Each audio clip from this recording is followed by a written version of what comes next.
सबसे पहले पद्मश्री सम्मान से अलंकृत सिक्किमी नेपाली साहित्य के एक महान स्तंभ के रूप में प्रतिष्ठित सानू लामा को अपनी गहरी श्रद्धांजलि अर्पित करता हूँ। श्री लामा का निधन साहित्य जगत और सिक्किम के नागरिकों के लिए अपूर्णीय क्षति है।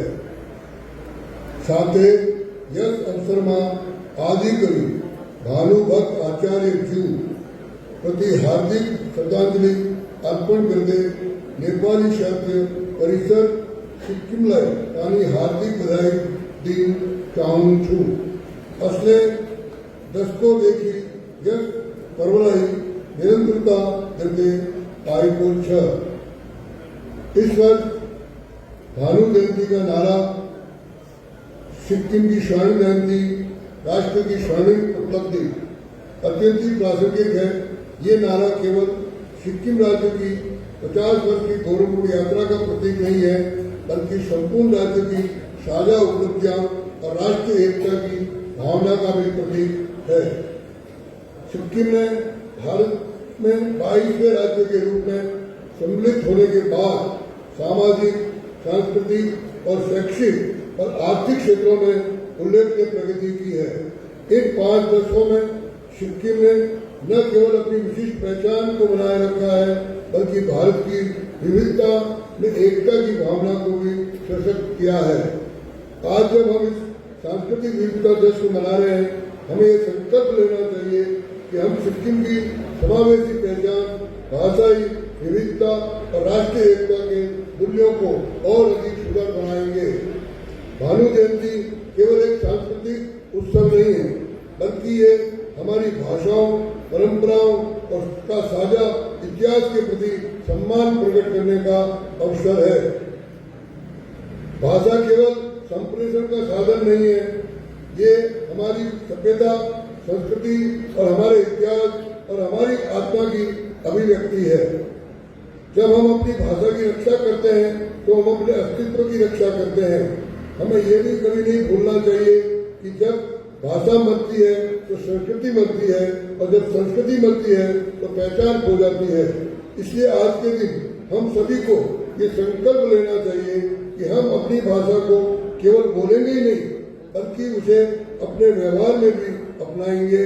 लिखने पढ़ने के साथ साथ आने वाली पीढ़ियों को हस्तांतरित करने की जिम्मेदारी भी निभाएंगे, क्योंकि भाषा में ही वह शक्ति है जो हम सबको जड़ों से जोड़ती है। ये सिर्फ शब्दों का संग्रह नहीं, बल्कि सोच, हमारे अनुभव और हमारे सपनों की अभिव्यक्ति है। जब हम अपनी मातृभाषा को अपनाते हैं तो हम अपने अतीत को सम्मान देते हैं और अपने भविष्य को दिशा प्रदान करते हैं। महाकवि भानुभक्त आचार्य जी ने वाल्मीकि कृत रामायण का अनुवाद नेपाली भाषा में कर जो क्रांति की शुरुआत की, वह केवल एक साहित्यिक कार्य नहीं था, एक सांस्कृतिक पुनर्जागरण था। उन्होंने इस कार्य में ये सिद्ध किया कि मातृभाषा में लिखा गया शब्द न केवल लोगों के हृदय को छूता है, बल्कि चेतना को जागृत करता है और समाज को एक सूत्र में बांधता है। ये आने वाली पीढ़ियों के लिए सांस्कृतिक धरोहर और भी छोड़ जाता है। आज हमें भी उसी चेतना को जीवित रखना है। हमें अपनी भाषा को केवल घर की 4 दीवारी तक सीमित नहीं रखना चाहिए। हमें यह भी समझना चाहिए कि भाषा का संरक्षण केवल भावनात्मक कर्तव्य नहीं है, बल्कि ये सांस्कृतिक उत्तरदायित्व भी है। जब हम अपनी भाषा को सार्वजनिक जीवन में स्थान देते हैं, तब हमें आने वाली पीढ़ियों के लिए एक सशक्त पहचान की नींव भी रखते हैं। यह अत्यंत हर्ष का विषय है कि हमारे विभिन्न सरकारी कार्यालयों में पारंपरिक परिधान पहनने की भी परंपरा को सजीव रूप से अपनाया जा रहा है।